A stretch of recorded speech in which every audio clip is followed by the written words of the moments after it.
Welcome to Telangana వెలుగు. నేను మీ రాజు. ఈ మధ్య కాలంలో ఖమేని మృతి తర్వాత అంటే ఇక్కడ భారతీయులు కూడా మరీ అంతగా అంటే ఇక్కడ సైనికులు చనిపోతే రెస్పాన్స్ ఉండదు. తర్వాత ఇక్కడ వాళ్ళని అంటే బంగ్లాదేశ్ లో మన వాళ్ళ పైన హత్యలు చేస్తే ఎటువంటి రెస్పాన్స్ ఉండదు. పక్క దేశంలో అయినటువంటి ఖమేని చనిపోతే ఇక్కడ ఎందుకు అంత అల్లర్లు చేస్తున్నారు అని చెప్పేసి ఒక పోస్ట్ పెట్టడం అనేది జరిగింది. ఆ పోస్ట్ కూడా సంచలనంగా మారడం అనేది జరిగింది. ఎందుకంటే మన దేశంలో ఉన్నటువంటి ఏ మతస్థులైనా సరే ఎంత అంటే ఫ్రీడమ్ గా బతుకుతారు. అక్కడ ఇరాన్ లో చూసుకున్నట్టయితే 10 సంవత్సరాలకే పెళ్లిళ్ళు చేసేయడం, తర్వాత ఒక మహిళని ఆట బొమ్మగా తప్ప అంటే పిల్లలు గాని యంత్రం తప్ప ఇతర దానికి పనికిరాదన్నట్టుగా మాట్లాడడం, ఇట్లాంటి అనేక చట్టాలున్నాయి. సో వాళ్ళకన్నా మనం భారతీయులం చాలా బెటర్ అని చెప్పేసి చెప్పడం అనేది జరిగింది. దానికి సంబంధించి అలీ ఖమేని మరణం తర్వాత భారత్‌లో షియా ముస్లింలు చేసిన నిరసనలు వ్యతిరేకిస్తూ యాంకర్ రష్మి చేసినటువంటి పోస్ట్ వైరల్ అయిన సంగతి తెలిసిందే.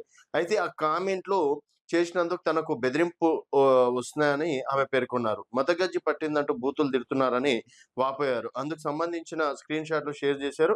కాగా ఆందోళన చేసే ముస్లింలు ఇరాన్‌కు వెళ్లిపోవాలని ఆమె 10 రోజుల క్రితం ట్వీట్ చేయడం అనేది జరిగింది. సో మనం కాశ్మీర్‌లో అయితే ఏకంగా ప్రభుత్వ ఆస్తులను ధ్వంసం చేసినటువంటి ఘటన. కర్ణాటక బెంగుళూరులో అయితే 5, 6 రోజులు ర్యాలీలు తీసినటువంటి ఘటన. మన హైదరాబాద్‌లో కూడా ర్యాలీలు, రాస్తారోకోలు చేసినటువంటి ఘటన. సో ఇక్కడ ఖమేనీని సపోర్ట్ చేసేవాళ్ళు ఇరాన్‌కెళ్ళిపోండి. ఇక్కడ ఏం పని మీకు? అక్కడైతేనే మీకు బావుంటుంది, సెట్ అయితది. ఇంకా కొంతమంది భారతీయులైతే చిన్న చిన్న పిల్లలు మేము ట్రంప్‌ని లేపేస్తాం, ఇజ్రాయెల్ ప్రెసిడెంట్‌ని లేపేస్తాం.